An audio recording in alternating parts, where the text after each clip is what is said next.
Hello, everybody. Welcome to another edition of the Ghouls Going Wild podcast. I am your host, Adam Gorak, and this is episode 5 of the Ghouls Going Wild podcast. My host today, my guest today, my guest today is a friend of mine. He is a part of the Death Comes Lifting um, gang, as I like to call it. He is a guitarist, singer, and songwriter for the band Valkyrie A.D. And please welcome Corey Thomas. What's going on, dude? I really appreciate you calling me a singer. Yeah. I would not consider anything I do singing. Yeah, who cares? Hey, screaming, singing, it's still the same thing, bro. Yeah. That is definitely my least favorite part of everything I've done. It's just the most awkward for me. Yeah. Like, you pretty much see yourself just as a guitar player anyway, right? Yeah. And even with guitar play, I just prefer rhythm. I don't consider anything I do to be, like leads or solos. I just play a rhythm higher up. I'm a huge James Hetfield fan, so that's all I wanted to do is just play like percussive riffs and just be in the back. Yeah, and just play those rhythm spots when somebody else can just shred, really. Yeah, let someone else do the hard stuff.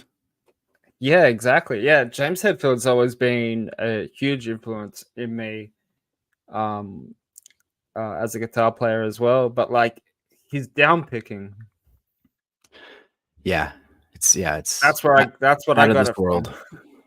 Yeah, like, and I've noticed that he holds his guitar picks like this. Yeah, that's how I hold mine. I hold it on its side. Oh, really? Yeah. Yeah, I'm used to doing these so I can hit those harmonics. But James Hetfield, man, I don't know how he plays Master of Puppets for like 8 minutes with like this. Yeah. Well, I think 37 years of practice might help get the song down. Yeah, it's pretty it's crazy. I haven't seen Metallica live yet. They were supposed to play when it was when we're meant to do the Death Magnetic tour, which was like very long ago. Yeah. But he went back to rehab. Yeah.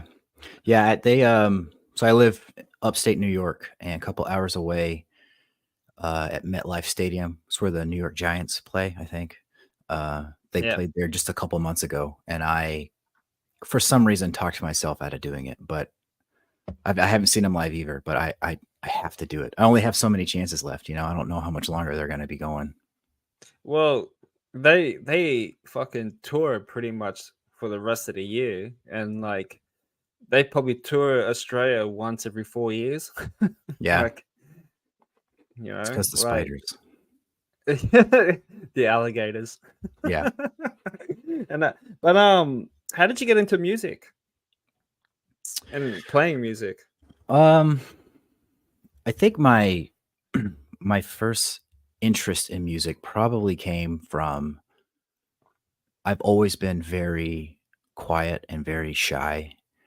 I've always had a lot of like social issues, just never really being able to fit in. And I remember being in elementary school and I was in like a choir and everyone in the class was singing.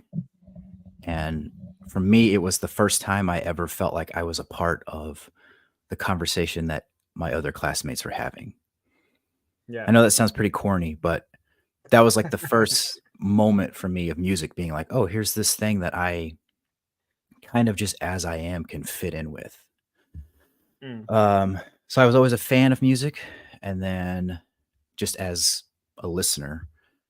And then in 2004, when Green Day's American Idiot came out, that changed everything. And I said, you know what? I can't listen to music anymore. I need to play music now. So my first instrument was actually the bass, because I wanted to play music with other kids. And in the town I grew up in, there were guitar players and there were drummers, but there were no bass players. So I said, okay, I'll do it. I'll take the bullet, started playing bass. Which, funny enough, if we want to get into it, that's how I developed the way I hold my pick. Because Okay.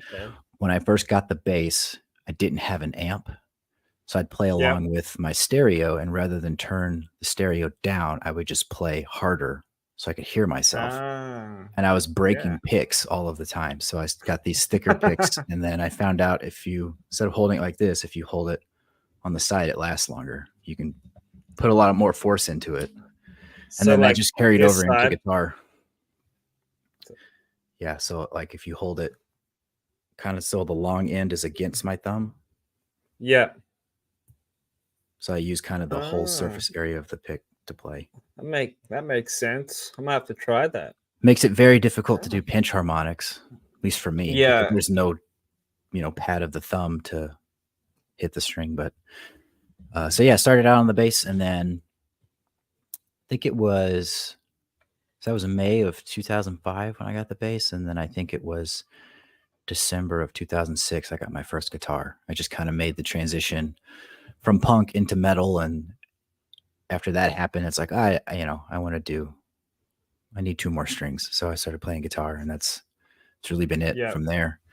Like everyone, it started out as playing, like all the Green Day songs, and then eventually Misfits, which led to Metallica and all the Metallica songs. But it was very quickly, probably within, I don't know, 6 months of playing guitar, that I started writing stuff.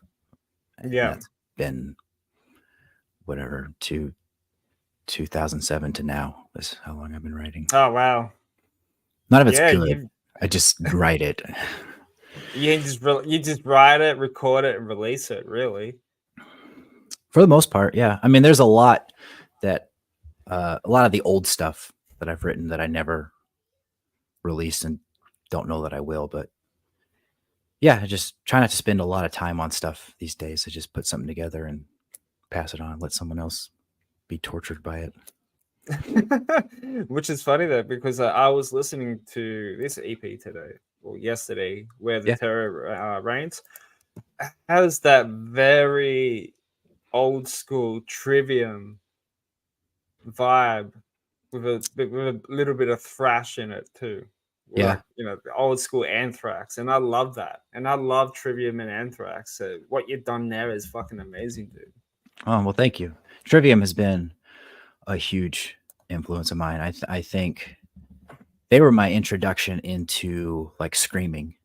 I think it was 2006, the first time I heard Ascendancy, their second full length, and that was a moment for me where, this progression of like wanting to start a band, wanting to start writing and releasing stuff, and not being able to find people, probably just because I'm maybe a difficult person to work with. But when I kind of was discovering harsher vocals and screaming, I thought, well, that's an easier way for me to do it. Maybe I can, not that screaming is easy, but it's easier to hide behind.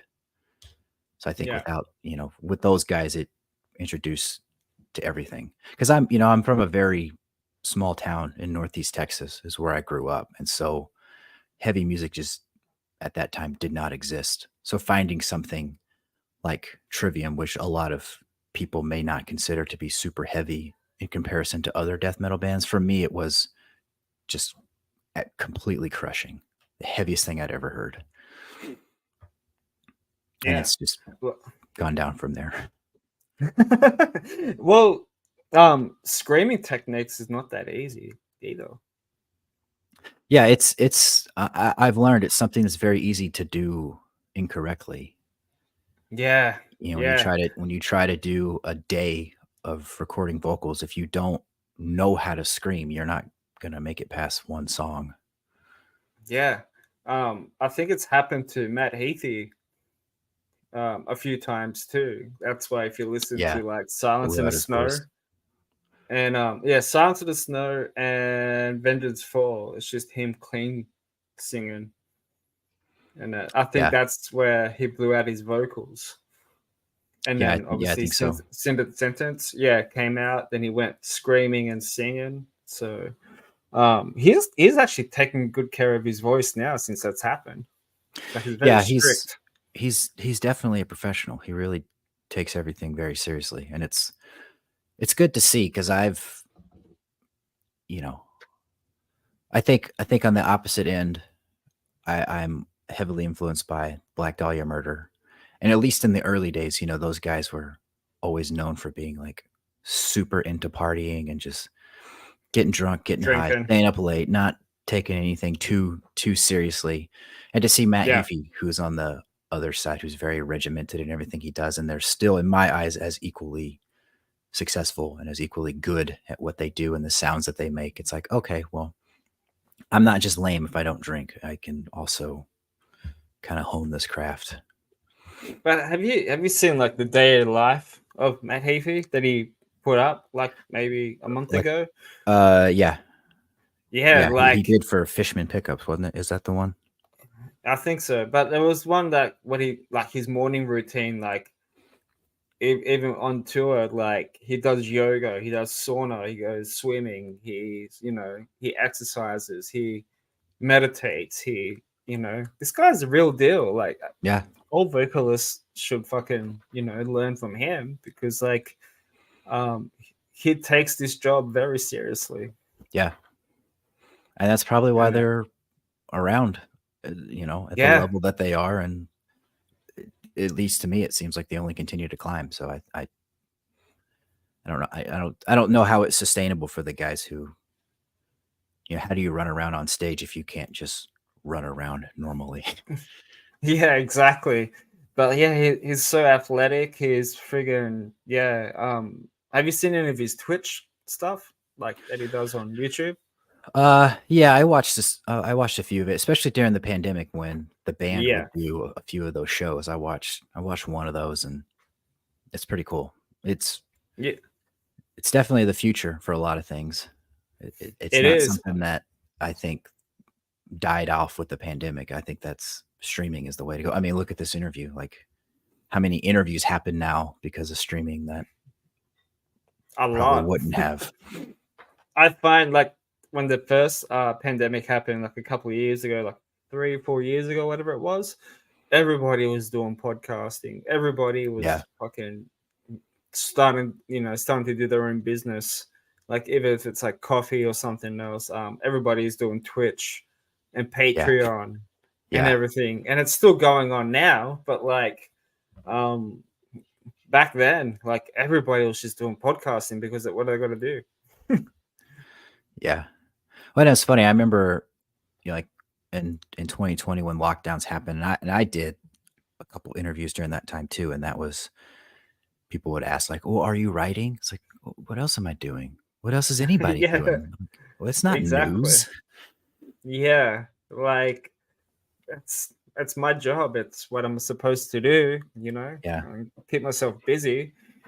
But like, yeah, it's just yeah, everybody's doing this shit now. But like, who were your guitar heroes and influence, and like who like made you want to pick up a guitar?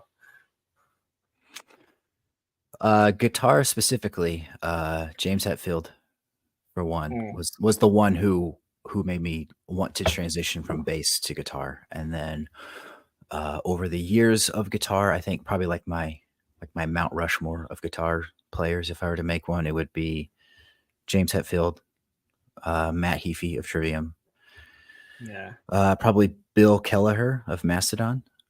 yeah, he's underrated, very underrated. Um, I'd have to go Billy Joe Armstrong of Green Day just because of the influence. And then, He's got a good rhythm, like hand. yeah, he's got a good right hand too. Um, and if I went with the fifth player, I don't even know.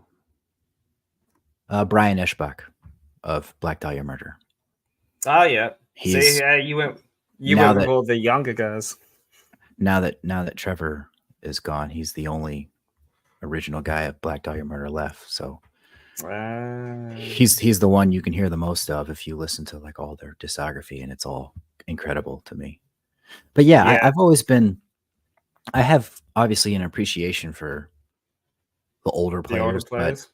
It just, Mm. and I do listen to stuff. It was just never, I never felt it as a true influence, if that makes sense. Yeah. Like for me as well. I was a big Kiss fan Yeah. growing up. I've always wanted to be Ace Frehley. Yeah. Yeah, man. That's the reason why I play Oh, Les Pauls. Les Pauls. Yeah. Yeah, Epiphone, Gibson headstock. How's that happen? I think these are very rare to buy. Oh, I bought this nice. secondhand, and I had this for about 5 years now. Yeah. Yeah, and obviously, all my guitar Mm, necks has of the course. Defcoms lifting stickers. Of Yep, got course. to put one of those on. Yeah. But yeah, they're really good. These the necks in these are like a strap, really thin. Oh, very thin. Yeah. Yeah, which is good. That's what I like just playing bar chords, or if it's like I mainly play in drop C sharp. Okay. So you play your bar chords with one finger. It still sounds good. And got the um, Seymour Duncan's JB pickups on these. And what about the neck? Is that the stock pickup? That's stock. Yeah. But I've got I got another Les Paul that my first Les Paul that I bought like 6 years ago. It's really thick. Like the neck is like just like it took me ages to fucking play that thing. Yeah. It's like a cherry burst, and I replaced the pickups with the DiMarzio deactivated pickups because John 5 had them on his Telecaster, and they sounded really good too. But for my top 5 guitar players, yeah, Ace Frehley would be one of them. Kirk Hammett, you know, Yeah. very underappreciated lead guitarist. You know, Yeah. Everyone people just say makes fun of the he's wall sloppy. pedal. Yeah, Yeah. but Whatever. like how many good guitar solos had he's written Yeah. over the years? You know, And um, also, yeah, he doesn't ever play the same solo twice, and that's not something that a sloppy player can pull off. If you he's play, always changing it up. if you play the outro solo to Fade to Black every night for 30 years and you play it differently every night for 30 years, I think you got to know what you're doing. Yeah, well, I guess like the whole idea of doing it too is just to mix it up a bit, man. Yeah. You know, like yeah, it would be pretty boring to be playing the same end solo or Fade to Black for like the past 30 years or whatever. Like, Yeah. and yeah, Kirk Hammett's up there. Slash Hmm. Slash is just like a very I just see him more of a rock guitar player, but he has that blues vibe Yeah. about it. You know, when he puts on that the neck pickup and it just hits those bends, it's just beautiful. Then also grew up, you know, with Black Sabbath, so Tony Iommi is one of them. Hmm.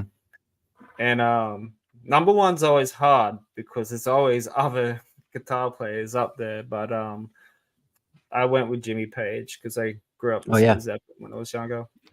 It's, Sloppy guitar player, but he's also good. yeah. Yeah. It's funny for me. Like, like I said, I don't know that I'm necessarily influenced by the older guys, but I'm influenced Yeah, by guys who are influenced by the older guys. So it still yeah, comes out in the end. Like, I am a huge fan of heavy music, and I still to yeah, this day have not listened to one Black Sabbath album in its entirety. But everyone yeah. I listen to is a huge fan of Black Sabbath, so I guess I'm still a fan of Black Sabbath. Yeah, everyone is. Everyone, it's like everyone in the metal community, right, is either influenced by Kiss or Sabbath. Yeah, and it's one of those things that, you know, I don't know if I'm supposed to admit or not, but I just listen to what I listen to. I don't, not because you tell me I had to. Exactly. Yeah, I didn't get into the newer stuff till maybe I'm 37 now, 38 in December. So I didn't get into like bands like Trivium until I was like maybe 19, 20 years old. Yeah. And the first time I discovered Trivium was through the Ozfest DVD, the 20th anniversary, whatever it was. Yeah, was that the 2005? That was the one that like they blew up everywhere. Yeah, That that's when show. they were like, what, 18? Yeah. Or something like that. No, yeah, it was something Uh, like that. 18, 19 years old. They would have been heaps young. So I know Matt Heath is roughly about my age, I think. yeah, they were all kids. It's funny Yeah, too. yeah. Like it's something that like so I just turned 33, and that's something about being like a musician. All the people that I listened to did start when they were really young. So sometimes you have to think like, am I too old to do this? Like, has the ship sailed? Is it just sad now? Yeah. Yeah, but dude, you just gotta follow your dreams, man, and stick with it. I'm getting there. Yeah. You're doing good, man. But yeah, like Trivium. I've always been like really huge into hardcore music as well. Yeah. I love hardcore. I've just been discovering bands like fucking Madball, and Madball's been going on for years, but like they're like New York based Mm-hmm. hardcore. My tattoo artist that did my Tobias Forge Mm-hmm. Yeah. Ghost tattoo, um, he loves hardcore music. Yeah. He's like, yeah, he's so into like, would you classify Body Count as hardcore? I would. Yeah, yo, let's go with Body Count then. He'll be into like Body Count, Mind Snare, fucking like all the like the old school fast hardcore shit that was good back in the day. Yeah. Yeah. When I listen He to got hardcore, I tend to go with some of the older stuff like Terror or Pig Destroyer or yeah, Terror's pretty cool. I think some of the new hardcore bands, and this is unpopular, but some of the new like it's just too many breakdowns. And like for me Yeah, as a guitar it's player, it's like, boring. what if you guys try to riff instead of just chugging on the your drop L string or whatever the hell they're tuning down to now. Drop L. It kind of sounds like in that Foo Fighters movie. Yeah. Have you seen it? Studio 666 is what I chord haven't is you seen it, but yeah, I playing? know it. Yeah. Or something like that. Yeah, I could never understand hardcore music now.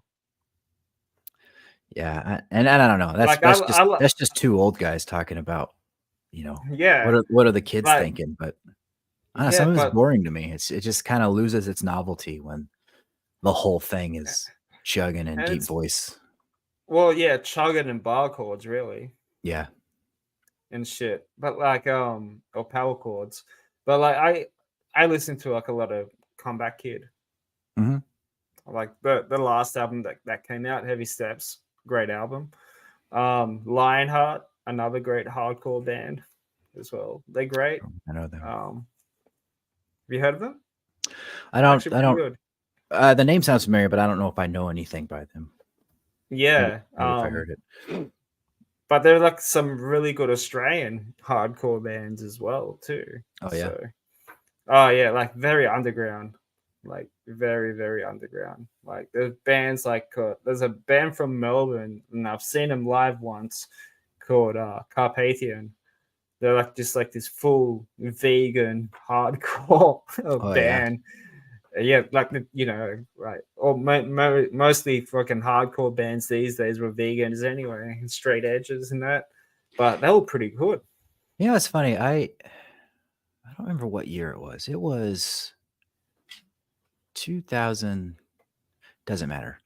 I went to Warp Tour, Yeah, and it was a pretty heavy lineup, I guess. I mean, it was punk and a little bit of hardcore, but yeah, everyone was like no shoes, handing out like PETA flyers and like being all vegan. I yeah. was like, what? I thought the point of this was to not have an agenda. Like we're just, I don't know, whatever. So yeah, I could never understand the deal with hardcore straight edge vegan lifestyle. How does Yeah, that fit? I don't know. I don't understand it. Nothing I think against it, I, I but think that's why I just, for my stuff, I'd stick with trying to write about horror because I don't want to have a statement. Like I don't want anybody to like Valkyrie A.D because they agree with me. I just want to write a good mm, song and try to tell a yeah, stupid, campy story. yeah, exactly right. Yeah, but like, yeah, I could never understand the trend with the whole hardcore thing. And they wear like the basketball shorts. It's like above their knees and Yeah. shit, and extra tight small t-shirts and shit, and then moshing Yeah. with like New Balances on. Like, just guys, chill. Like, I could never understand the hardcore scene now. Well, and it But seems like even it's, at least in terms of like in this area where I live, that's kind of where most of the musicians are. It's very because you're from New York, correct? upstate New York. Yeah. I'm like, Yeah. I don't know, 2 hours from the city, but uh, it seems like in this area, it's like hardcore or like crust punk is all anybody wants to play. And I don't know, nothing against them or nothing against that. It's not what works for me, and it's what makes it hard to find people. 'Cause it's like when you want to start playing with other guitarists and they have to like tune up 4 steps, and then they're like, "Oh, wait, you gotta slow down." Like, Eh, what did you Yeah. think I meant when I said death metal? Yeah, exactly. Yeah. Yeah. I can death metal I can kind of appreciate. You know what I mean? There's one band that I can't get into is it Lorna Shore? Yeah. That guy that does like this fucking hectic pig squeals. Yeah. I Um, mean, yeah, his and that vocals are insane, but again, it's like it's almost a gimmick, It's just mm, we're gonna show can never get how into it. great of a range our vocalist has, and the rest Mm, of us are just gonna hang out in the back. And yeah, like for me, play like I breakdance. said, it always starts with the riff. Like I Yeah. judge a band by the rhythm guitars, and a lot of this stuff doesn't have it for me. When you go to concerts, do you always focus like do you obviously you watch the whole show, but do you focus on like what the guitar players are doing? Because I do that a lot when I go to gigs. So, as mentioned before, with my like social issues, I don't go to a lot of concerts. Oh, really? But the Wow. concerts that I have been to, yeah, I'm the asshole who like is just like Yeah. standing like that the whole time. But yeah, watching the guitars or trying to like get a peek at the pedal boards, getting all Yeah, that I'm the stuff same figured thing. out. I'm not one to Yeah. go and mosh and scream and sing along. Like I'm like trying to learn something, but to the singer, they're like, "Who's this asshole?" But Yeah. I Yeah. haven't been to very many shows.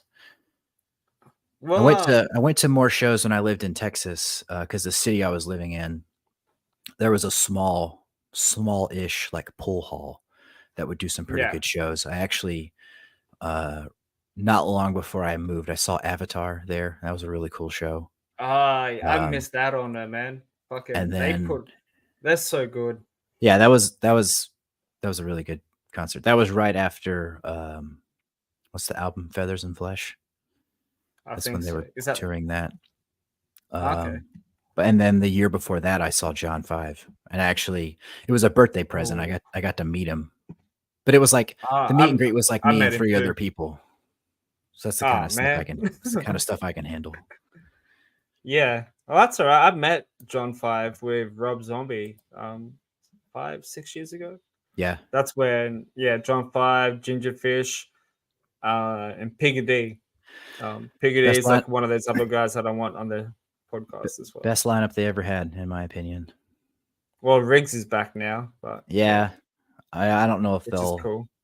they'll ever record again, but I I've heard I've heard that they are recording music together. are they? Yeah, I, they are. I don't know. For me, in terms of Rob Zombie, the Venomous Rat Regeneration Vendor is always gonna be the best album. Like, Uh, that got a period. lot of shit, but I've actually got that album cover signed when I met him. Did you? It's That's pretty yeah, cool. it's somewhere. That's I'm not too sure where it another is. one of those like unpopular opinions where it's like Mm. Everything It's a is great sounding album. if it's not Hillbilly Deluxe, then it's not Rob Zombie. I'm like, oh, okay. Well, Rob Zombie started off more like industrial, sort of like metal, Yeah. style. With White Zombie, it was just more fucking just fast punk with a bit of like, um, I guess just metal or something. Yeah. Like, I don't know because If you listen to the old uh I think it's called It Came from New York, or They Came from New York, something like that. Like some of the original White Zombie stuff, it's pretty all over the place. It's yeah, there's it's just like a bunch of noise. yeah, and not in a good way. No, well, my tattoo artist was saying to me when I was getting tattooed the other day. He had a friend that one of his friends played in this band, and they were opening up for White Zombie when they were playing in Australia in the 90s or something like that. And he got free tickets, and my tattoo artist got free tickets to go and see them, and he actually got to meet them. That's cool. And he said, like, he said, like, that concert was just what the fuck, Yeah, you yeah, know? It's yeah. probably like That's one of the cool. reasons why that band didn't last long, too. So, Probably. Yeah, they're mm. one of the ones who you'll probably never see a reunion show. Oh, never. Apparently, Rob was saying that there was always arguments, and they would be like in separate buses to Yeah, different venues, yeah, you know? Um, yeah, but also there could be other stuff, that, caused the breakup. But yeah, I would love to see a White Zombie reunion, but that would never happen. no. That's Yeah. definitely a big pro of being a solo artist, is I don't have to worry about only have to worry about not getting along with myself. I don't have to coordinate with Yeah. anyone else. Yeah, exactly. But Rob, I've seen Rob live like twice or something like that, and puts in one hell of a show. Yeah.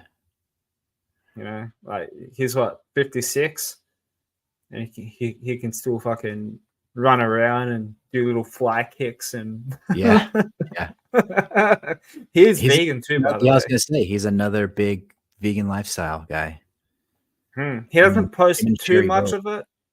Yeah, I'm pretty sure the whole band's vegan. Probably, yeah. John Five, yeah, John Five, Piggy D is. Um, I'm not too sure about Gingerfish, because when I met Gingerfish, he looked like he was a bit out of it. There's probably all the abuse that he caught from Manson or something back in the day. Yeah, probably. And yeah, but Valkyrie A.D. Where did you come up with the name with that? So the name, it started with just Valkyrie. Okay. When I was in high school, I was getting pretty big reading about mythology, and a lot of that actually came from the Trivium album Shogun, because that's heavily based around mythology. But so I was just reading, found the word Valkyrie, thought it was pretty Mm, cool. But then I was reading the Dictionary of Northern Mythology, I think is the name of the book. And in okay. that book, it offers the theory that the name Valkyrie, the etymology of Valkyrie, um, it's theorized that it didn't initially mean what we think of it meaning now. So what we think of it meaning now is this angelic maiden who collects the souls of fallen heroes to take them to Valhalla, I guess is kind of the rough interpretation. But the more archaic belief of what Valkyrie meant was that it was more of a almost like demonic entity, much more nefarious entity, to collect Mm-hmm. souls to create an army of the undead. And I Um, thought, well, that's cool. That fits more in line with what I want to do. And then once it came time to start writing and actually releasing stuff, I realized that Valkyrie is a pretty common name. So I took a page from Ghost when they briefly went by Ghost BC, and I added AD to uh, the end of it. There you go. Boom. Another great band too. Um, that gets a lot of shit from their image and music, but they Yeah. have such a big fan base. It's like Kiss. They're also one of the few bands that I did see live. I saw them in Dallas at the House of Blues right after Infestisuman came out, the second album. So they were they were Us. still pretty small, at least in Mm, terms of, House of Blues isn't a big club, so it's not like the arenas that it is now. But that was a cool show. mm. Yeah, I'm pretty sure Zach said that he saw Ghost when they were just getting started, Yeah, and that I saw them recently, yeah, I saw and it that. was yeah, it was the first headline tour in Australia for ever. That's cool. They played in like in festivals, and I think they opened up for bands, but they never got a chance to headline, Mm, which is kind of lame. But fuck, they put on a good show, man. yeah, yeah, it's definitely come a Such long way. It's very, when I saw them, it was just the whatever six band members, and mm, they played a few tracks from the second album, and they played the first album in its entirety, and like that was it. There wasn't like ooh, there weren't characters or like no one came out and played the saxophone or anything like it is now. It was yeah, very just like small club show. It was pretty cool. yeah. Well, it's funny with Ghost though because I've read something that Tobias Forge wanted Ghost to be like a death metal band. It just Yeah, never really went to that way. yeah, I've heard that, and I think actually before Ghost, he was in something that A was death like metal band. death metal. Yeah, he Yeah, had like blood on his face and were like spikes and yeah, stuff. yeah, and it just didn't really work out. But I know um, how that goes. yeah, but I love what they do. Um, I love like the last two albums that they released, Hmm. um, including Empire, or what it was called, the recent one that came out. Yeah, That's got like that very seven-ish, eight-ish vibe to it. yeah. I It's need what to I give love. that one. I need to give that one another try. I wasn't really blown away by it the first time I heard it, but the first time I heard it, I was on Yeah, a plane yeah. flying to Texas, and I'm sure part of it was like, I don't want to be here. So I probably just wasn't paying attention. Like I didn't like Yeah, anything at the time. So, but yeah. I need to I try it think again. I think it was the high pitched voice from the first song that was like, whoa. Maybe. Yeah. Yeah. But Going for everything the, else was good. But like, yeah, I do like the, what is it? Call me Call Me little Little sunshine or Sunshine. yeah. I like that Yeah, song. yeah. That song's good. And Hunter's Moon was like, you know, the From song for like Halloween Kills. Halloween Kills. Yeah. Yeah, which we could talk about the Halloween trilogy right now because obviously it's I'm prepared for 2 this. days away. Yeah, yeah. What did you think of Halloween Ends? I think you are wrong about Halloween Ends. I think Yeah, it is not as bad as the people think thought it that it would be. was. And I Yeah. have a thing. I have a whole thing prepared. So Halloween Ends, the events of Halloween Ends are Mm, hinted at in their entirety throughout all of Halloween 2018 and Halloween Kills. So much yeah, so that I was probably only about 80% wrong in my prediction of what Halloween Ends was going to be. So yeah, I knew that Halloween Ends was going to be about somebody else. yeah. Where I was wrong is I thought it was going to be Allison, the granddaughter, because at the end of Halloween, it shows her, when they're in the back of the truck Holding and the she's knife. clutching the knife. And I was like, oh, okay, she's the next killer. This is what's happening. So I was wrong Yeah. there. But Mm. That kind of gives it away a bit too. It has you yeah, thinking. yeah. Um, So yeah, my theory of why Halloween Ends is the movie that it was always going to be and should have been starts with, so Halloween 2018 opens with a group of international amateur podcasters who are coming to try to interview Michael Myers. So that establishes that in this universe, the infatuation with true crime that exists in our world also exists in their world. So that means that they know who Michael Myers is, but more importantly, they know what Michael Myers looks like without the mask. Yeah. People of Haddonfield are not concerned with Michael Myers, the person. They are haunted by the boogeyman or the shape, which is why in Halloween Kills, when they're chasing after the escaped mental patient, do they not realize that they have the wrong guy? Because to them, Michael Myers, the man, doesn't matter. It could have been anyone. It could have been anyone, which is why they're not saying Michael Myers dies tonight. They're saying evil dies tonight because they're trying to free themselves from the evil of the shape of the boogeyman. Yeah. They realize that makes sense now. They realize this about themselves much too late. And then when Halloween begins, the character of Corey Cunningham accidentally kills the young kid Jeremy that he's, and like major spoilers for all of this, by the way, for people who have already come this far. I'm pretty sure that anyone that's going to discover this podcast on Halloween, because this will be released on Halloween, anyone that's going to like dig this up and be like, you know, I have already seen this movie. It was fucking shithouse, but like everyone's gonna have their own opinion on that. But so Corey accidentally kills the little kid Jeremy, and then the people of Haddonfield take the newly discovered hate that they have for themselves, and instead of projecting it inward as they should, project it back outwards towards their new boogeyman, who is Corey, who then goes on to take the mask to become a would-be Michael Myers would be. The only other thing I was wrong about in my prediction was I thought that the movie was going to end with some like dramatic Laurie Strode and Michael Myers like stabbing each other at the same time and them both dying, but that obviously doesn't happen. But from the very beginning, I always knew that it was not going to be Michael Myers in the third movie.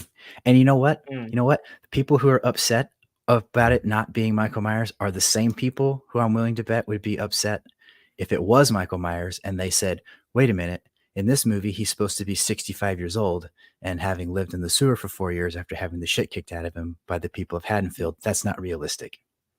Yeah. Good point there. Thank you for coming to my TED Talk. Yeah, it's all good, man. I remember you were I remember the last time you were on Defcom's Lifting, you were talking about this too. With the predictions of like how it was going to end and stuff. And my prediction was sort of the same thing too, that you know, it would have to be one of them would have to die. Yeah. I thought it was it could have been both, or because obviously Jamie Lee Curtis was going to hang up Laurie Strode character. I thought that she'll be gone. Yeah. And I'll give it to people that for director David Gordon Green, who did all three. Halloween Ends is the weakest of the three. It is absolutely was good. It is absolutely not the worst film of the franchise. I did like Halloween 18. Would you call it as a reboot or sequel? I don't. I know that's the big thing now, is it's requels, as they call them, reboot sequels. I like the idea that it's a direct sequel to the original because I like to think that the Thorn trilogy never happened, and this movie gives that to me. Yeah. But I also understand that it's just too much of a convoluted mess that they keep trying to do this with different franchises. You know, we're going to allow these to exist, but not these to exist. And it's like, just whatever. Just watch the movie. It's a slasher. No one cares about the story anyway. No, they just want to see the killer, the victim. That's it. Yeah. But like, I think with the whole timeline thing, it's just complete bullshit. I'm not a fan. It makes a lot of sense. It just doesn't make a lot of sense to me that it took 40 years for them to be like, hey, what if we gave all this other nonsense a rest? But yeah. Oh well. But 2018 was good. It really had that kind of that H2O vibe to Mhm. it, which H2O is like my favorite Halloween movie. Yeah. I liked it. Yeah, yeah. I remember watching that in theaters, man. Fucking That was LL one Cool J. that was one for me that I felt like, uh, was always on TV, so it's one of the ones that I've seen the most. Okay. I don't know if it's because I don't know, maybe it's easier to edit down to TV or if it's whoever I don't know. Just growing up around Halloween time, it was always the original or H2O is what was on for some reason, so Mm. probably Yeah, because it would have H2O. been newer at that time because it would have Well, come out in H2O '98. was, yeah. Well, it wasn't it? Yeah, 20 years later from the original. Yeah, '98. Um, yeah, I remember in the good old days when they used to advertise uh, movies in the newspaper. You Yeah. know, you flip over and that was on there, and that freaked me out. For some reason, I cut it out and I put it on my on my desk. And for some reason, it freaked me out, so I put it in the drawer.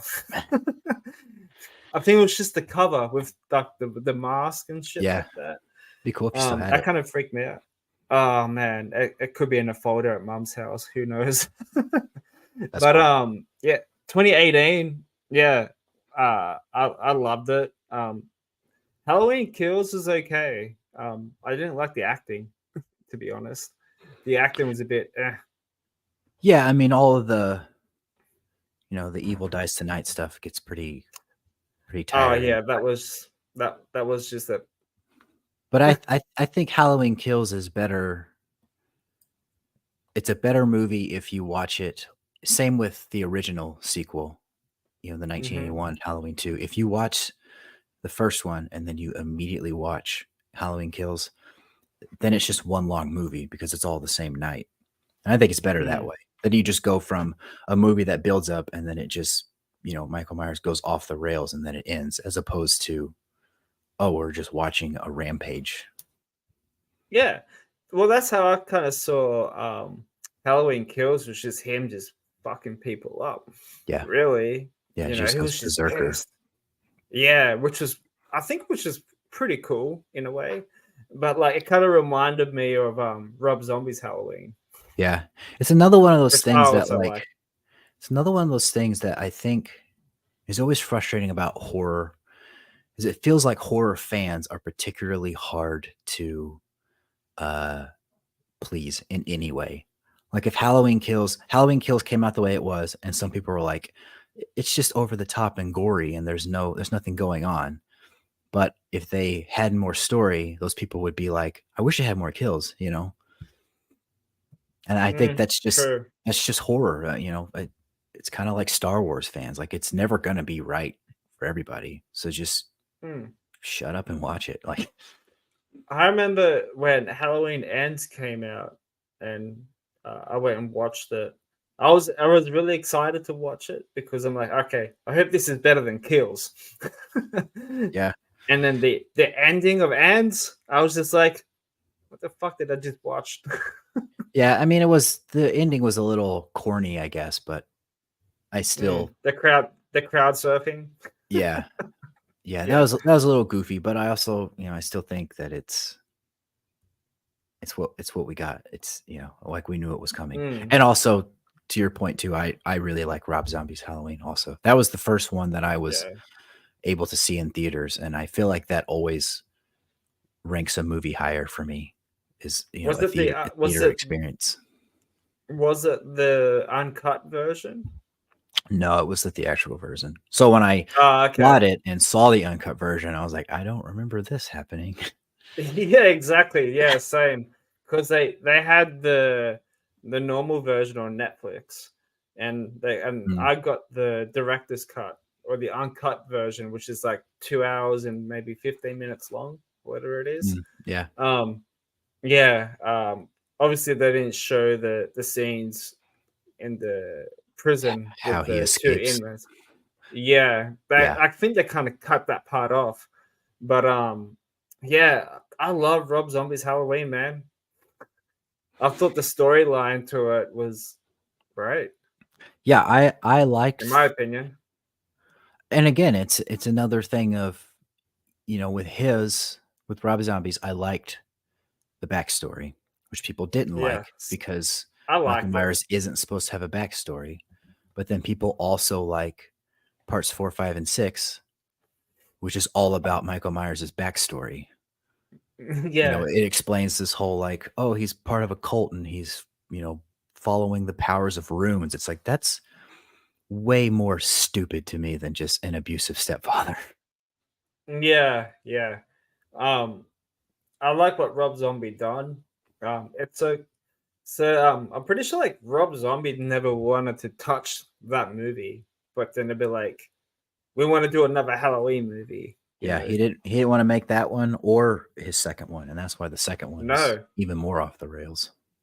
well, because he couldn't give a shit. I think, Yeah, like, probably. I mean, he like he ever has, but but like he got screwed over so hard with the yeah, first I've one. heard a few interviews of him and just the amount of studio interference that went into making the movie what it is. Mm, yeah, but overall, I love that movie. I watched the remake first before I watched the original, Oh yeah, which should be the other way around. yeah. I don't know if you. I'm not too sure if you did that. Did you watch the original first?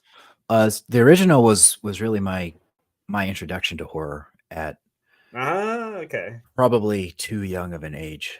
Um, so like I said, I'm from Texas originally, but I was Mm, born in Dallas, and then yeah.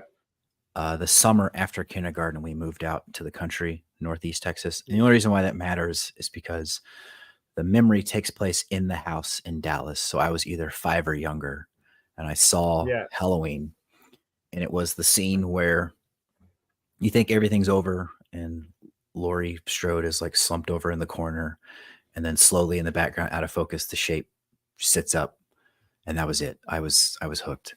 Scared the shit out of Yeah. me, and I've been chasing that moment ever since. So I was Yeah. like I said, I was probably, I don't know, 4 at the oldest, and I'm 33 now, so 30 years of just trying to get that first scare again. Yeah. Which is hard now, but Yeah. yeah. I didn't get into watching the original till maybe 3 years ago. Wow. Yeah, I know. I'm way behind. Um, I liked it, and it was like um, that movie had barely had any blood, Yeah. and it was like it was more of a. I didn't really see it as more like as a slasher or horror. I just saw it kind of like a thriller. Yeah. Well, I mean, it truthfully wasn't a slasher because at that time those didn't really exist, Nah, it which was is meant to be a. I think it was like a low budget horror film yeah. that made into like a big fucking franchise. Yeah. Yeah, it's one of I think most successful what's considered to be like independent releases cuz yeah, there was like really nothing going Mm, into it, but mm, that's true for a lot of movies in terms of their like timelessness. Like Texas Chainsaw Massacre has hardly no violence in it, and it's considered one of the most violent movies of all time. And even like Jaws, the shark is on screen in Jaws like a couple minutes, but that's all yeah. anyone knows of the movie. So Mm, if you have a good director and good writing and you do it well, you really don't need all that stuff, in my opinion. yeah. Like I know. And then it's also it was like Jamie Lee Curtis's like major role as well. Yeah, I think I think. she'd done a couple like TV parts before that, but yeah, this was like first time leading lady, and Yeah, she was what, 18 or 19? I think she was 18, Yeah. and yeah, she got the role because her mum was in Psycho or something Yeah, like that. Janet Leigh. She played, yep. But yeah, but then you look at like other horror movies, like Friday the 13th. Was it no?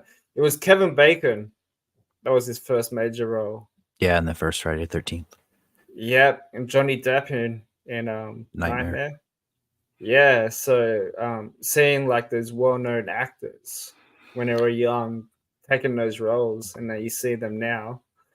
Like, Yeah, horror's always kind of been the stepchild of the arts, and people try to pretend it's not really there, but a lot of really great stuff has come from it in terms of, yeah. careers. Are you a fan of the new horror now? Like the stuff that's been coming out recently? Um, Or I you're an old school guy? I like in terms of newer stuff. Mm. I've liked everything Mike Flanagan's done. He did on Netflix. He did The Haunting of Hill House and Bly Manor and Midnight Mass. He does more of the series. He also did the Doctor Sleep by Stephen King. He did that movie. I love that movie, yeah. But I really like everything Mike Flanagan's done, and I like everything that I say everything. I liked what Ari Aster has done. He did Mm. Midsommar and Hereditary. Those are That's my considered favorite too. those are considered more like, elevated horror, which just means that, it's a scary movie that people have to pay attention to. And so that has to have some special name. But Mm. yeah, I don't know if I really gravitate towards newer or older stuff. I think newer stuff tends to hold my interests better. Mm. And the older stuff is good to just kind of put on and just, listen to teenagers scream in the background while I'm cleaning or something. Yeah, and like hearing the like dodgy effects. Yeah. Yeah. Yeah, A lot of yeah, splashing and squirting noises. yeah, and a lot of what the broomsticks fucking flying around, breaking and shit like that. Yeah. Like, Yeah. yeah, I've seen all the behind the scenes of all that stuff, but yeah, I don't mind some of the newer stuff too. The new Saw movie that came out recently, Saw X. I haven't seen that Um, one yet. I didn't see it was Jigsaw actually pretty either. good. Or not Jigsaw, Jigsaw, Spiral. I didn't see Spiral. that's good too. Saw X was like I loved it because it kind of went back in between Saw One and Saw Two, Yeah. so it's sort of in the middle. Yeah. That's another one where it was like, oh, we don't want to keep going where we're going, so we're gonna go back to the original stuff, right? Yeah, so they kind of went back to John Kramer's backstory on how he became Jigsaw. Yeah. I don't know if you know the story because like he had brain cancer, so they said they couldn't treat it. So he tracked down a nurse from Mexico that one of his fellow patients said that go check out this nurse, she can fix you, blah blah blah blah blah. So he went to Mexico, got his operation done until he found out he got scammed, And and then that that's was how the it. whole That Jigsaw, was and that's and now that's how he became taking Jigsaw. everyone with me.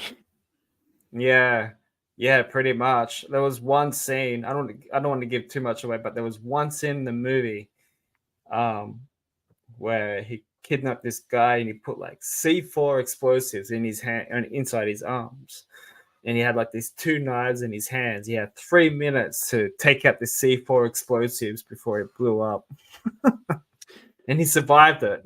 Sounds like a Saw movie. Yeah, exactly. But it's a great movie. It went for nearly 2 hours, but I really enjoyed it. I think it was like one of the second best Saw movies out Yeah. of all of them that got ranked from what I saw. But but I'm also into a lot of psychological horror and psychological thrillers as well. Yeah. Like anything by Jordan Peele, even though he only made 3 movies, but like Get Out was good. Get Out was good. Nope was weird. That was why I liked Nope, though, is because Yeah, same. when you figure out what's going on, you're like, what? Yeah, Yeah, I like stuff like that. I don't know yeah, if you and I don't like know if you consider it. I guess it's psychological, but have you seen the movie Martyrs? no, I It's haven't. it's a Should I see French it? movie. It's Okay. it was on think it was on Shutter and it was on Amazon Prime if you have either one of those. But it's Yeah, I got both. the new Actually, no, I got wave. Shutter. The new wave of French extremism is the movement. They put out the movie Martyrs. It's one of those movies that it is probably one of the best horror movies I've ever seen in terms of effectiveness. Yeah. But it's also one of the movies that I would be okay if I never watch again because of how effective it was. Oh, But really? it's got some good, I guess, psychological aspect. It's got some good, like, lingering, gratuitous violence. But if it's one you can find, I'd recommend it. There is a remake, an American remake. And if at any point you find yourself watching the American remake, immediately stop what you're doing and find the French version. Because that's, First? don't even bother with the other one. Just watch the French one. Yeah, I always find like European horror is the most disturbing ones there. Yeah, well, I think a couple reasons. I think Europe is much older, so they have a much longer history of violence to pull from. They have a much greater understanding of how we as humans are the worst things that have ever happened to this planet. And also, I think that the appreciation for arts is different in Europe so that it allows people to do more the way they want to do it, if that makes sense. Yeah. Well, they go all out. Doesn't seem like there is the same type of studio interference in Europe as there is. I mean, there could be, and I could be, I don't have a clue what I'm talking about, but just from my perspective as watching stuff, it seems like a filmmaker has an idea and that's what you get to see is their idea. I find that they go all out with that type of stuff. Yeah. Like more than what you see in like, America, or there are some good Australian horror films out there too. Very underrated as well. I really like Wolf Creek. Yes. Have you seen the TV series? I hadn't seen the series. No. Is it good? Yeah, I liked it. I think season 3 is in the works. I'm not too sure. Season 1 and 2 is pretty good though. Obviously it tells the story of that guy. Fucking what was his name again? Mick? What was his name? It's been a while since I last saw it. Crocodile Dundee. Yeah. The ultra violent one. But have you ever seen this Slaughterhouse? No, I watched the episode of you and Mike from Pink Sock, and I saw you talking about it then. I've seen that on Hulu, and I was like, I don't know if that's for me. I actually watched it and I was like, this is stupid, but I watched it anyway. It's like Velocipasta, right? Yeah. That I love that movie. I defend that movie. Okay. Keep defending it. Oh well, I know that. Yeah. It seems like horror has such extremes where it's either we're trying to make something that is as scary as we can make it, or we're going to make a movie about a haunted house with a sloth or some bullshit. Like there's not too often where it's like in between. Like I know that there are comedy horror films, but it doesn't, I don't know. It's either one or the other, it seems. You're going to get a scary movie or you're going to get a really dumb moody movie with like poor lighting so they can call it a horror movie. Exactly. Yeah. With really bad CGI. I mean, I feel like CGI now in anything is bad. Yeah, if you use too much of it. Yeah. I mean, that's like all you see about with Marvel now is these huge CGI. multi-million-dollar movies, and it looks like someone did it in Windows Movie Maker. Yeah, it does, doesn't it? But even like movies like Cocaine Bear was cool. I fucking love that movie. Cocaine Bear. Yeah, Slaughterhouse is probably one of those movies I wouldn't watch again though. But I'm excited for Terrifier 3 because apparently that's going to be a Christmas movie. Oh, really? Yep, it's coming out November 1st in theaters in the States. I'm not too sure in here in Australia, but this November, as in like 3 days from now. Yep. Wow. I thought Terrifier 3 will be pushed back to 2024, but it got an early release. Yeah, I figured it would because the second one's not even that old, right? No, it was like a year, 2 years old now, I think. I just finally saw the second one just a couple weeks ago, and it was Yeah. it was Yeah. good. I mean, it was a little bit more like supernatural than I think I was expecting.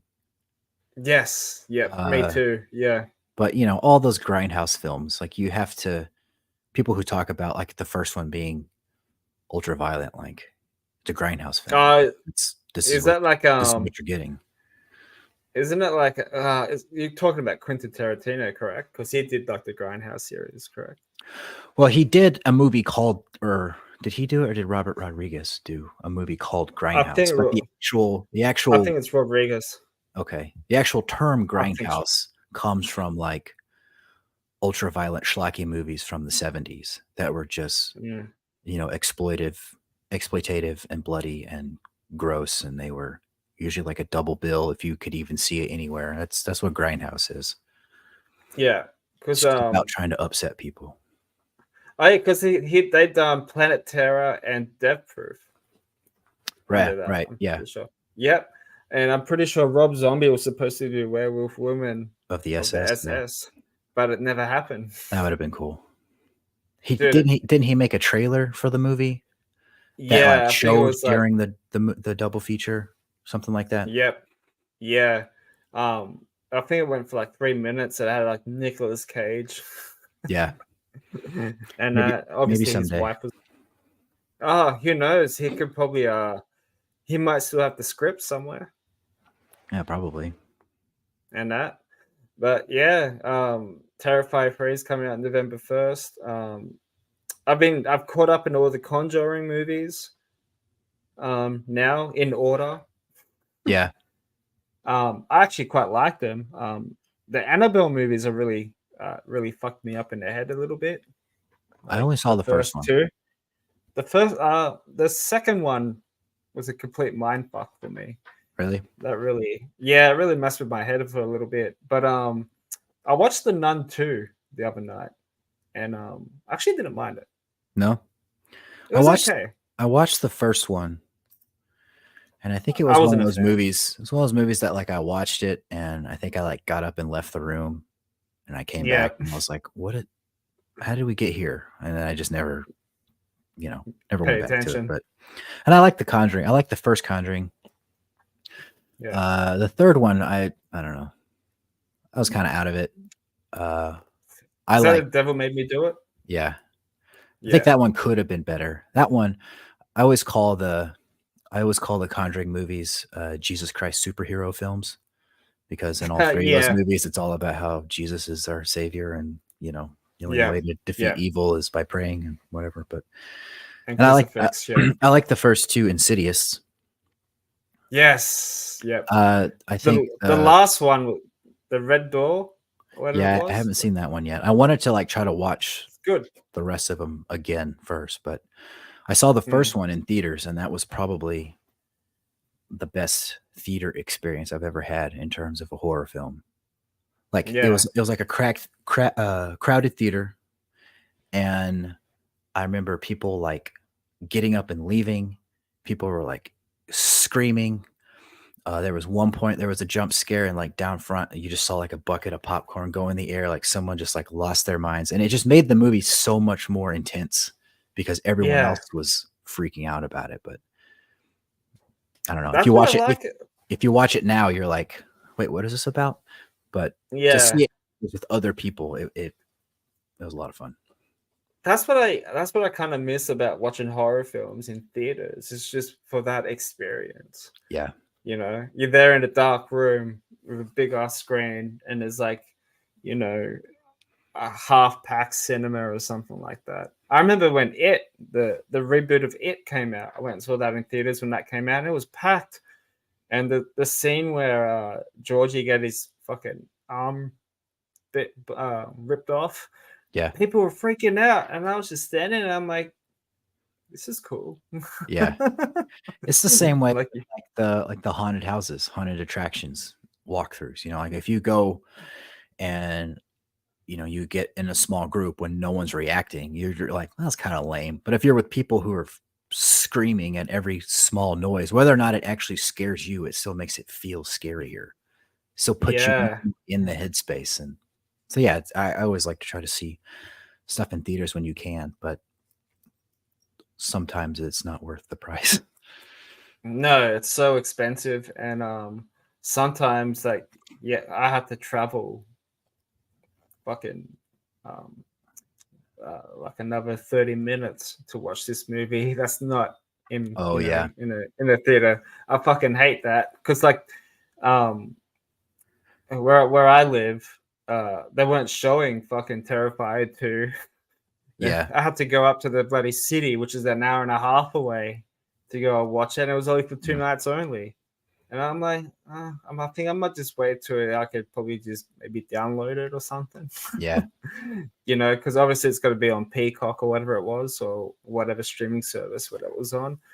But yeah, but it's just the movie, like back in the old days, like in the 70s and 80s, where like Nightmare came out and Freddy, and then you see all like the young teenagers watching those type of movies in the theater back in the day, and people freaking out. You know, that would have been a cool vibe back then Oh, yeah. to have that. Especially in the time when, it was all new. Now you Yeah, see a slasher yeah. and you're like, okay, that's the one who's going to die first, and they're going to use that instrument, and this is going to be who's last. Like, it's all, a lot of it's very formulaic and predictive. But to see Well, stuff back then when you're just like, how could anyone think of this? yeah. Well, it's the same thing with Scream, like 5 and 6.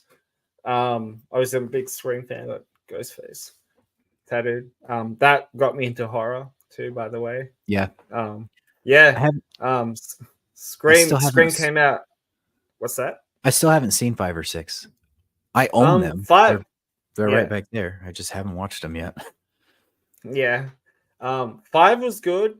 6 was a bit, Yeah. you know. But yeah. Uh, 5 and 6. It gives away who the killer is so easy. Oh, does it? Yeah, it's not that fucking hard, but Mm. I know Scream 7, it will be coming out soon. But yeah, Scream was one of those horror movies that got me into horror because I knew Child's Play when I was younger, but I wouldn't watch it because the cover would freak me out. Yeah. But it was, I think I was like 12 years old when Scream came out, and then we went to the video stores back when it was like the video store back then, the VHS and shit. And they had like the new releases. And then obviously I wasn't really old enough. So I'm like, Mom, Dad, Yeah. and Dad. And I watched it. And I got hooked on. I To certainly me, that, saw. I don't know why, but I saw a lot of things way younger than I should have. My parents just let me watch whatever.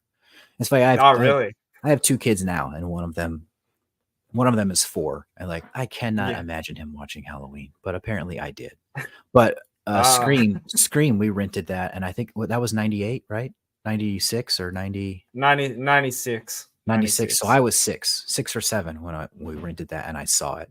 And I remember being afraid of that because it was the first time the killer could run. And I was like, that's not supposed to Yes. happen. He's supposed to be No. slow. Slow and stalking them, Yeah. you know? Yeah. But it was kind of like the reboot of Jason of Friday the 13th, how he just fucking sprints. Yeah.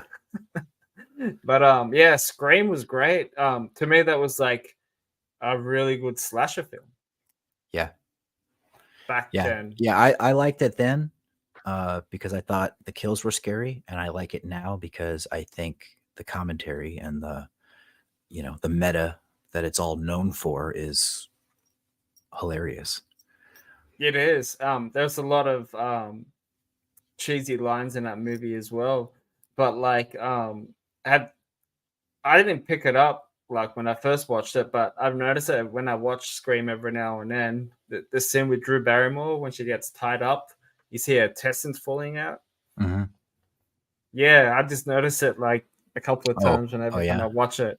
Yeah, because it's hard to see that kind of shit back in the day when it's just like standard definition. Grainy It was, VHS. yeah, but then if you watch it in 4K, Yeah. you can actually see detail of Which that is kill.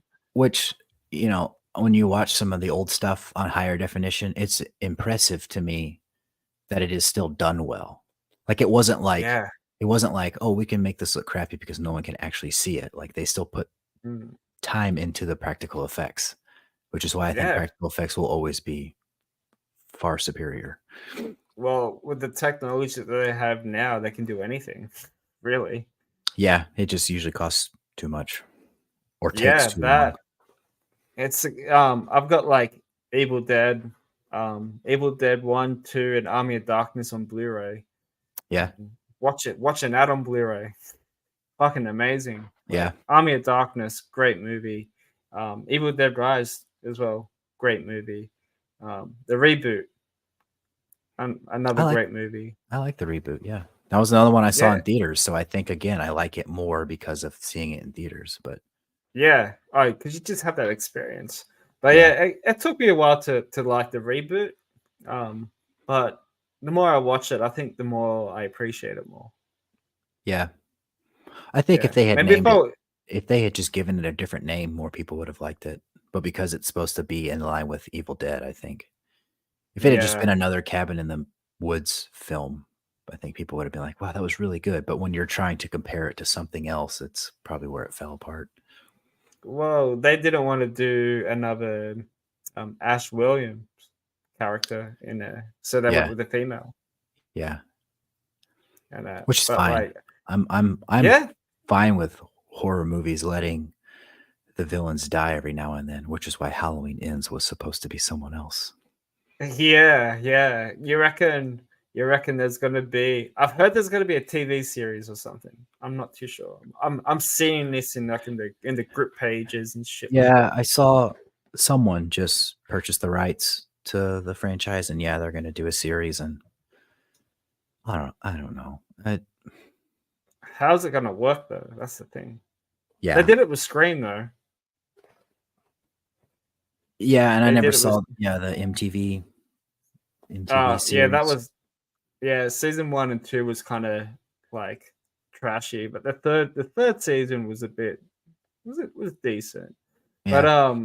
yeah, but you reckon you would ever see another Halloween movie getting made? You reckon in a different timeline? Yes, because so long as people like you and I keep buying tickets to see the movies, they're going to keep making those movies. Yeah, I So would like to. I would so like the to see joke's a on us. sequel. Well, who knows? Like we're big horror fans, so I'm sure we might see something like that in the next couple of years' time. But I would like Yeah, to see probably. I like to see Season of the Witch get a sequel.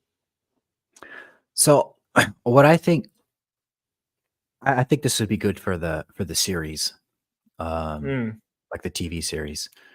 The purpose of Season of the Witch was that the character of Michael Myers wasn't supposed to be, Halloween, the name was supposed to be like an anthology. Every movie was mm, supposed to be something different. That's why Season of the Witch is what it is. So I think you could do yeah, that as a series where if you had like season 1 could be, you know, a masked killer, and then season 2 could be Halloween universe, but here's a completely different set of something else happening, and actually try to make an anthology out of it, I think would work. So yeah. yeah, I think a sequel to Season on the Witch would be cool, but Mm, it would have to be just something completely brand new, and they could like maybe reference the Silver Shamrock masks, and that be it. That's all that you need to say that it's a sequel. yeah, very underrated. Yeah, it's one now that people try to play up like, "Oh, yeah, Avoid. I always like it. I always liked the 3rd one," but no, everyone hated it. Everybody hated it the first time they watched it because Yeah, it well, wasn't what they wanted. no, it's the same like Halloween Ends as well. You know what I mean? But like, yeah, well, obviously Halloween was meant to end at 2, Yeah, and, I don't know, and maybe it then should have. maybe and I remember you were saying this on the Def Comes Lifting podcast, how you were talking about the difference between Rob Zombie's Halloween and the original too, which I thought was really good too. That you were saying that the original Halloween was more focused on Laurie Strode and her friends, Yeah, and then featuring Michael Myers as the baby, um, as the stalker and the babysitter and shit. When Rob Zombie's version focused more on Michael Michael. Myers on his Yeah. childhood, yeah, and I think that's why those two movies are great because they're different, and yeah, that's something that I pulled up on with that interview that you did with Zach a while ago, and I thought that's a good point there because I never really Which is, thought about that. for me, that's what, if anyone's going to do a remake, that's to me what makes sense the way you should do it. You should do something different about it. Otherwise, what are you doing? So yeah, Exactly. to try to offer a different perspective is why I like the both of them so much, and it just didn't work for people, I guess.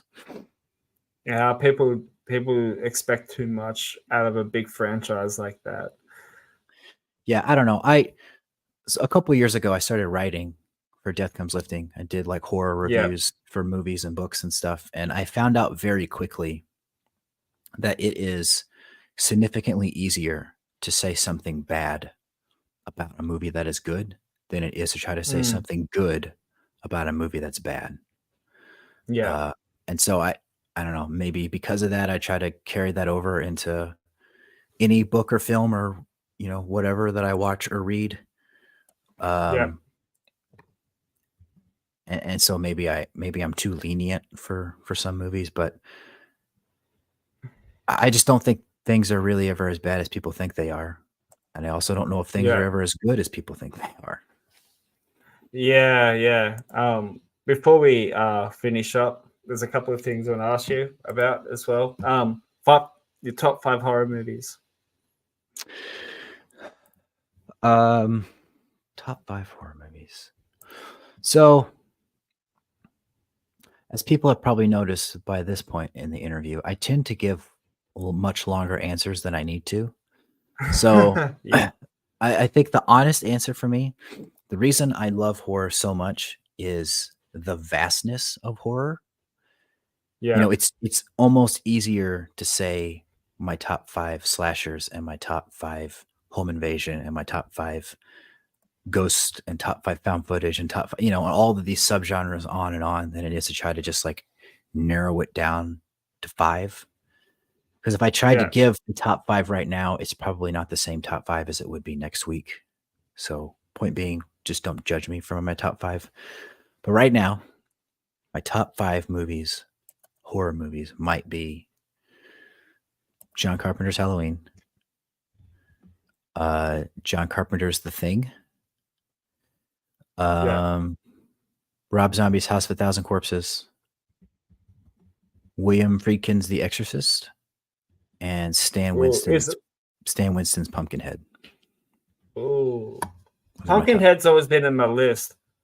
Yeah, that's another one know. that I saw very young, and was scary, but it was also like, I don't know why. To me, it's a very fun movie, which, as depressing of a story is, it doesn't make sense to call it fun. But I remember just being like, that was like an introduction to me to like monsters being a part of horror as opposed to masked men. But I've always liked horror or Pumpkinhead. That was Yeah. my first job actually was at a movie rental place, and you could always there was always a TV behind the counter, and you could put in whatever Yeah. you wanted to watch. And every time I was working, it was Pumpkinhead. Yeah. So it'd be like August. People would be like, "What the hell are you watching here?" But Yeah. that's always been a top one for me too. Yeah. Horror films, it's hard for me because like I watch horror films on my lunch break at work. I Yeah. bring my iPad and stuff like that. I have like 2.5 hours to spare. I could fit in one movie and stuff, but yeah, it probably won't be in order, but like I would go with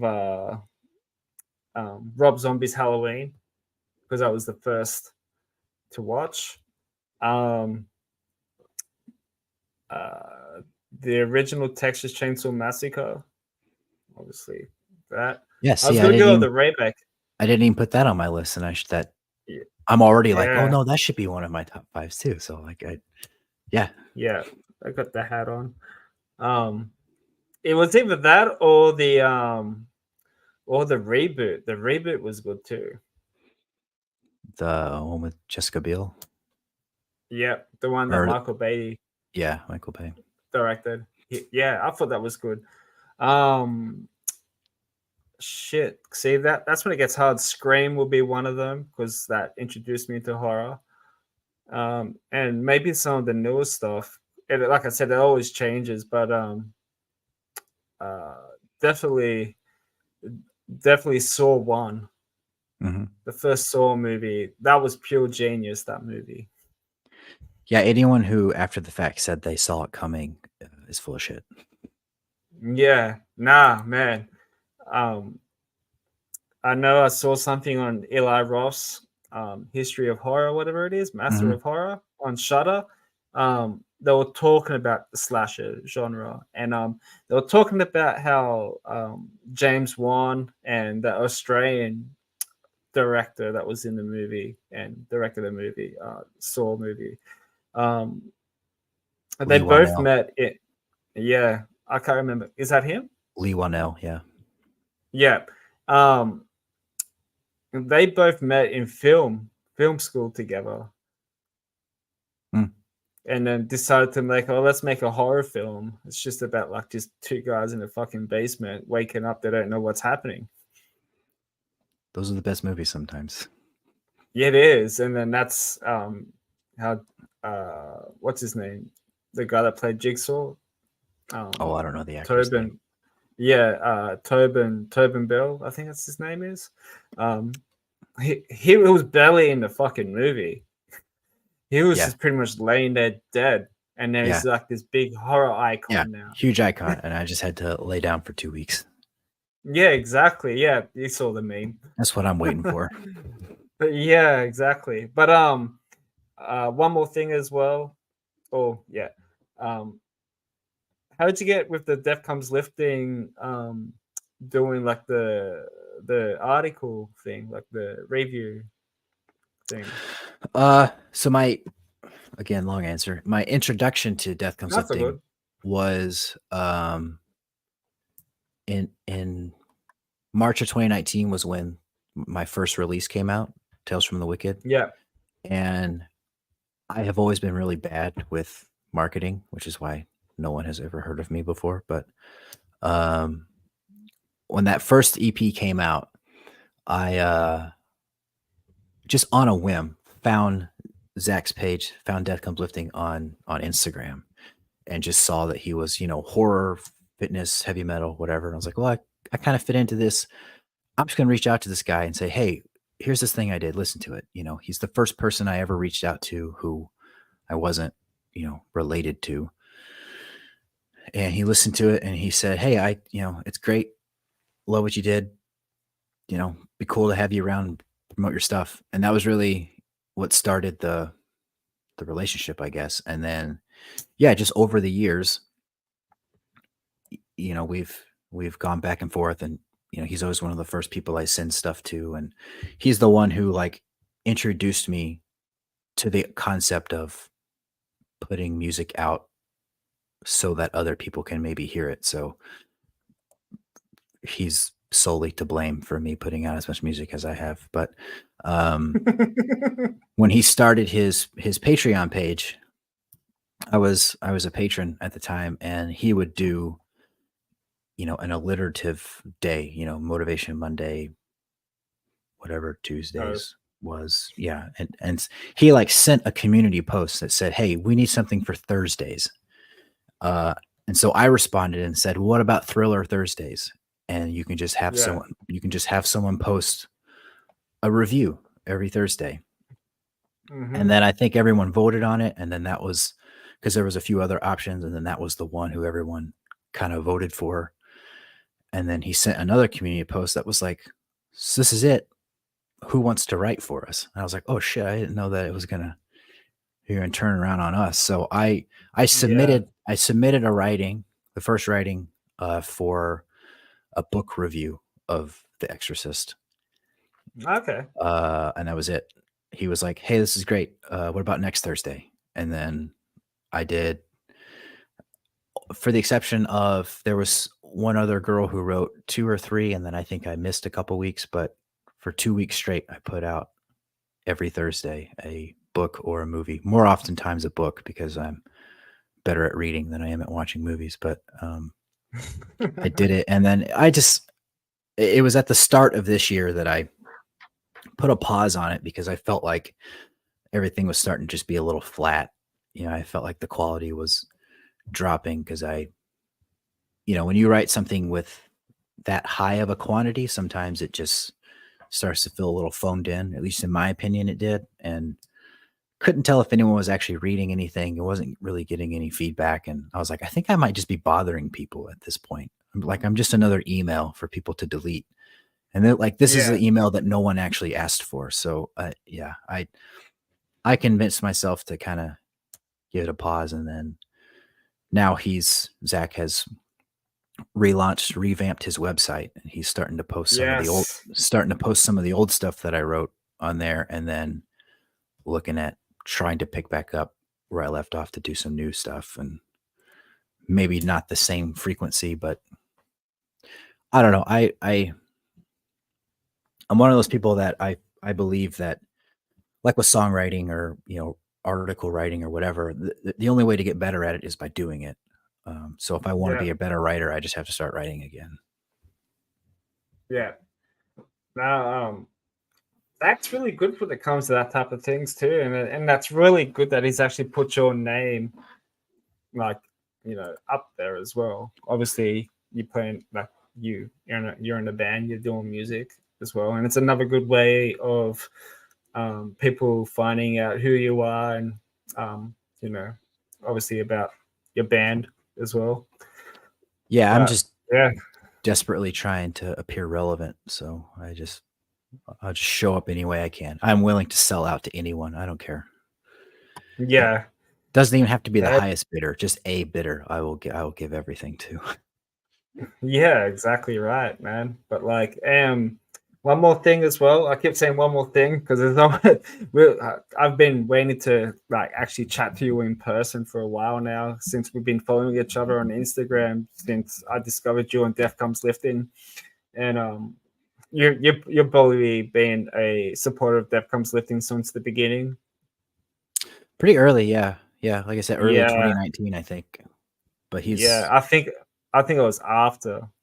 I think it was AC Slade from the Murder Dolls and Joan Jett, because he follows me on fucking Instagram, and he commented on one of my powerlifting videos and goes, and I still remember this.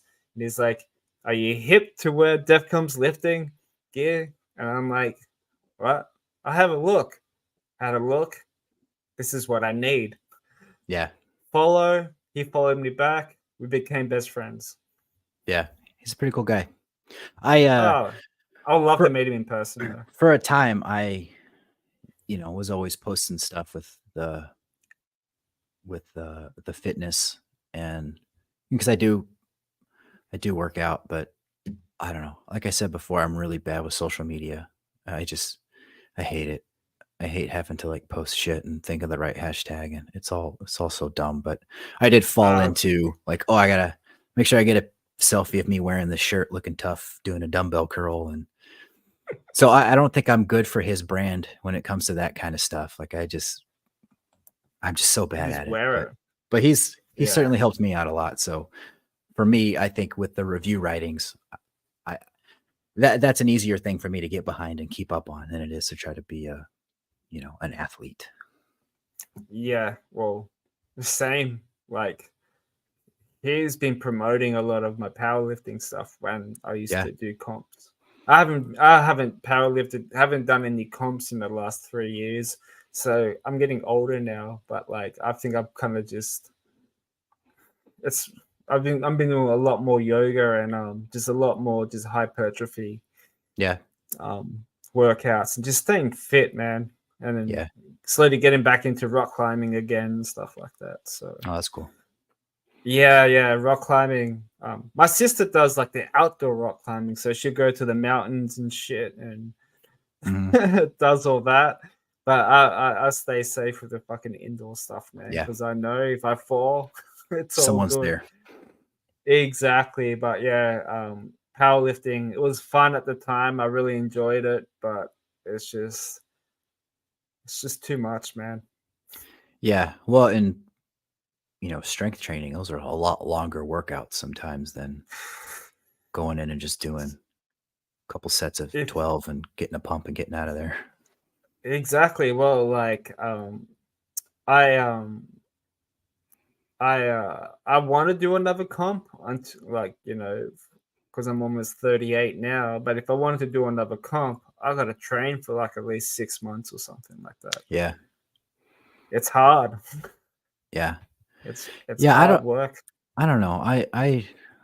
Not to keep going, but No, you're right. a couple years ago I was really big into like the obstacle course racing.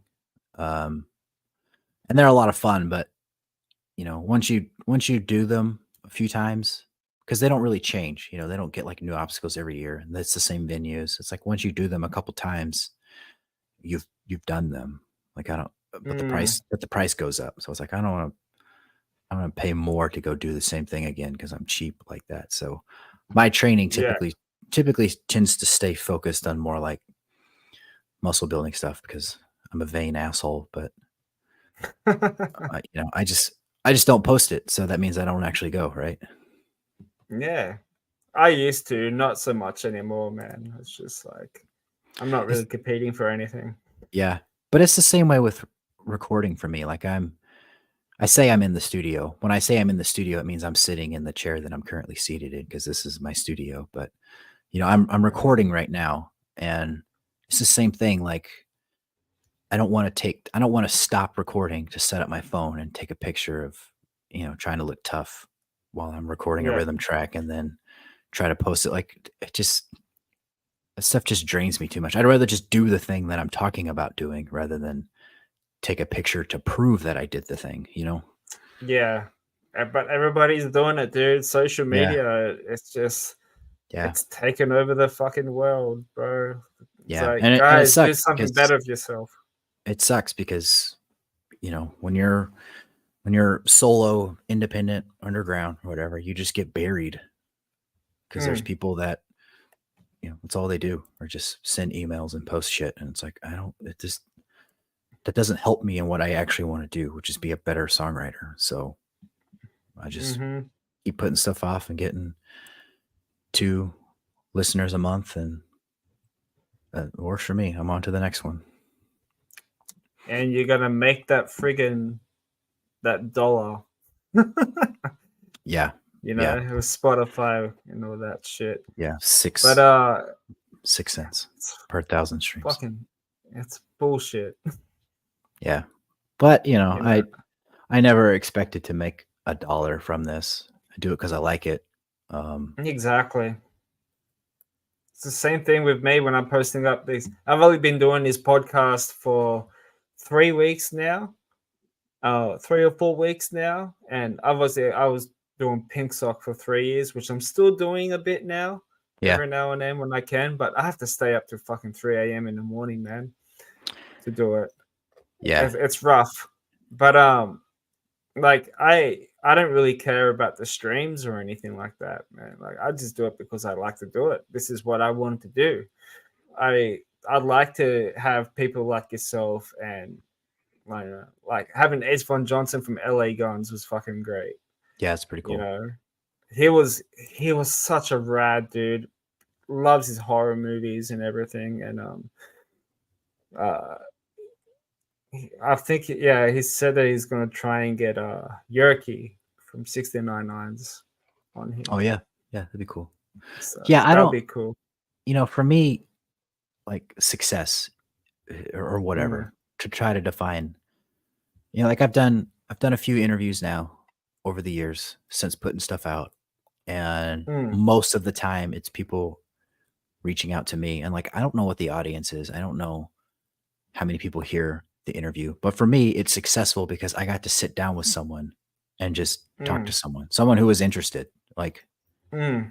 that's a win for Yeah, me. it is for me as well because like I was saying, we follow each other for a while, maybe 2 years or something, a year or Probably, two yeah, years probably maybe on longer. Instagram. Yeah, something like that. And and to have you on here and actually we can actually talk about music, a bit of fitness, and obviously horror because we're big horror fans. It's fucking great, and this is the reason why I started my own podcast as well because um, Pink Sock helped me a lot with my social anxiety and speaking as well. Oh I've yeah. always been that I've always been that fucking shy kid that didn't really want to talk to anyone. But like since when I was doing Pink Sock, I was saying to Mike, I'm like, dude, this is like better than paying like $600 to go on backstage to meet a fucking person. Like you can just get him on here for free, Yeah.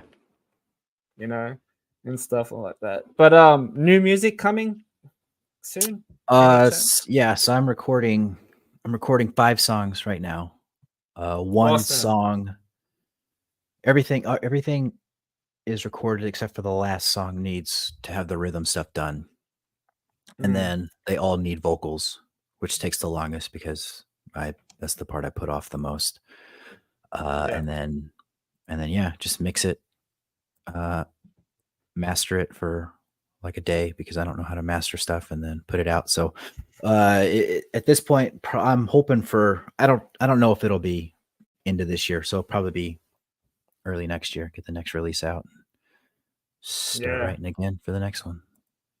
Fuck yeah. It's just what I do, Well, because so much time and energy goes into the one thing that once I'm done with it, I just move on. So, it's just again, that's why I'm so bad at marketing because I don't even think about it once it's released. yeah. Yeah. Who cares, man? Is it going to be like the same like the other stuff? Like, is this, or have you changed it up a little bit? Um, I would say it's mostly the same. I think the difference for this time is on at least 2 of the songs, my plan is to try a couple clean vocals, which I'm Yeah. absolutely terrified about, but that'll be the biggest change. But as far Yeah. as I think tones, same similar tones, same guitars. I think it's inevitable when you're the only guy writing that it's all going to sound the same because it's just same set of hands and same set of ears, but same but different. That's what I'll say. Yeah. Nah, man, keep doing what you do, and we'll have to have you back on, and we'll talk a little bit more about gear because I've seen some of the stuff that you posted up on like on Instagram and Facebook and stuff, and I'm a bit of a gearhead myself, but I do have the trusty Spark amp that I use a Yeah, lot, which I gears fucking love, man. gears a dangerous world. As soon as you get into it, there's no getting out of it. So I still have old pedals that I used to buy from 6 years ago, yeah, yeah. My and my amp and pedal board are right here, but then over in this corner of the room is all of like a stack of pedals that I'm not using yeah, I got this. Yeah, because you can't get rid of it. You got to keep it. I got the slash Oh, the wall. slash wall. Nice. Yeah, pretty sure this is the one that he was. Pretty sure this is the one that he uses live. Stuff like that. I do have a carbon copy, but then all this digital shit that's coming out now, man, it's taking over. It Which is, but which I don't it's mind. yeah, it's certainly come a long way. Amp modeling and plugins are better now than they were in the early 2000s when everybody was first introduced to them. So, like for me, everything I do is a plugin because it would be too loud to just try to, put a mic against a cabinet in this room and be able to and expect to be able to hear anything. So everything I use Yeah, is a plugin. Yeah, I just yeah. yeah, I don't think you can knock it. Nah. Well, But I even there, use even in plugins, it's endless. You know, there's Mm, there's always a new amp coming out and then a new add-on to the amp. Like it's yeah. insane. Well, yeah, I started using STL tones Mhm. and stuff, which is pretty good. But yeah, we can get into another that next time, man. Whenever we have Yeah, free time, or maybe in the new year or yeah. something like that. Or we could do let's do a Christmas special, a Christmas horror special. Oh, we can just do We like a just talk gear about wish Christmas. list for Christmas. Yeah, yeah, that and horror movies. Yeah, Christmas horror movies. Let's do yeah, that. Let's sure. let's do sometime December. I'll check my schedule because I work in hospitality, so I'm a chef. So November, December is the busiest time for me. Oh yeah, it's probably rough. It is a little bit like, bro, you know what I mean? But Yeah, yeah, this will be released on Halloween. But once this comes out on once this gets released on Halloween, I'll tag you in it. Um, same with the Spotify as well. But dude, thank you so much. It was actually really nice to meet you as well. yeah. It was cool coming on. Appreciate it, man. Thanks for having me. Yeah, man. Thank you for staying up so late. I know that It's almost 15-hour 2 difference. a.m. Yeah, a 15-hour difference is tough, but you know, because I did an interview once with a guy who was like 2 hours away, and it took us like 3 weeks to get something nailed down. So I appreciate you being flexible. I'm an early guy, and it seems like you're a late guy, so that kind of worked out perfectly. But Well, when I was with my partner at the time, um, she was an early bird. yeah, She'll be getting up at fucking 5 o'clock in the morning and go for walks. yeah, And even though we're not together anymore, I've been doing the same fucking thing as well, as getting up at fucking 5:30 and just go for walks and shit like that. yeah. Like I I don't have know what it is. I have an hour commute for work, and I like to work Yeah, out before work, so I get up at 3:45 every day. So yeah, I get up around the time that you're getting ready to go to bed. yeah. It's yep. It's almost 2 a.m. now, and it's one more day to Halloween. So because I'm from the future, That's but right. dude, thank you At least very I know we much. made it. Yeah, exactly. Yeah, yeah. But dude, I appreciate it. And obviously they can find you on Spotify, Instagram, Facebook. You're on Apple as well?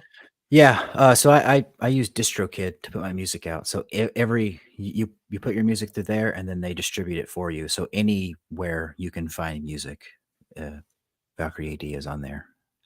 Yeah. So there's no Awesome, man. excuses. You have to listen to it. Yes. Listen to it. If you like Trivium, Anthrax, if they had a baby and it's like fucking Valkyrie A.D, go and listen to it, man, because I can live with that. if the production, I didn't give a fuck about it, but the riffs, the vocals, um, obviously you use drum tracks or the drum machine. I'm assuming, Yeah, it's virtual. and but hopefully you could play these live. That'd be great. You just Yeah, need a we'll see band. someday. It'd be cool. It'd be cool to do at least once, so I can say I did it. Yeah, Yeah, yeah. just gotta find people who like me. You'll find someone. Just use the AI technology that they're using now.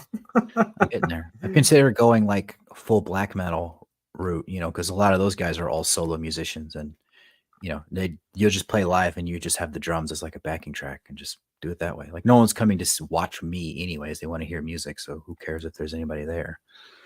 Yeah, man. Just got to do it. Just got to do what Just you got to do, man. just stand behind a curtain. I don't care. Yeah, and hopefully you'll get some merch, some t-shirts. Yeah, I've been talking about that for quite some time. Try to get some shirts, Yeah, some stickers or something. It's just, you know, with every release, it's like, I don't know, is this the right one? And then it's like, no, maybe not. I'll do the next one. And then, but there is no right one. So yeah, I just have to do it. yeah. I'm thinking about doing t-shirts and just like basic for now, t-shirts and stickers and Yeah. shit. And then um, instead of me sending them like by myself, because it's got to cost me a fucking fortune to send shit by Oh yeah, person. I'm So I might sure. I'm just gonna get like the factory guys to do it, even though it's gonna be a bit of a pay cut from it. But like, yeah, Yeah. Makes sense. As long as I know it's and just have autographed photos of me. Yeah, perfect. And shit. But nah, dude, I appreciate you. We'll keep in touch, and let's aim for like maybe early December or something like that. I'll get back to you in a couple of weeks. Yeah, But that works. dude, Corey Thomas from Valkyrie A.D. Go and check him out, and go check out his reviews on the Death Comes Lifting website. If you don't know what Death Comes Lifting is, then we can't be friends. Yeah, But I don't know remember, why you're. guys, like do something else better with your life. But guys, happy Halloween, and I hope you have a good Halloween too, my friend. Yeah, You thank know, you too. dress up, do trick or treating. I'll be working, but fucking hope your kids get all dressed up. They're both going as bats.